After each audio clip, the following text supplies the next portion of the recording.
Jahon brendi KFC asoschisi pensiya yoshida qanday qilib millionerga aylanganini bilasizmi? 5 yoshida otasini yo'qotgan. Onasi esa kuni-tuni ishlab oilasini boqar edi. U onasi va singlisi bilan juda qiyin hayot kechirishgan. 15 yoshida maktabni tashlab ishga joylashgan.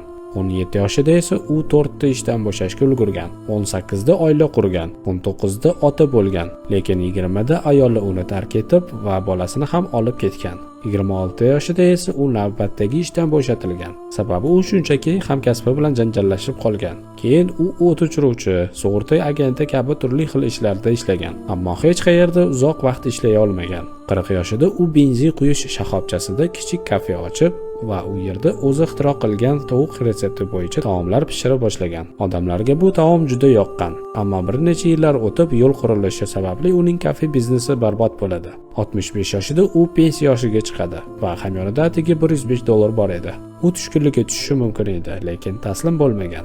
U Amerikani aylanib o'zining tovuq retseptini restoranlarga taklif qila boshlagan. U 1000 marotaba rad javobini olgan, ammo baribir to'xtamagan. 1001-o'rinda uning retsepti qabul qilingan.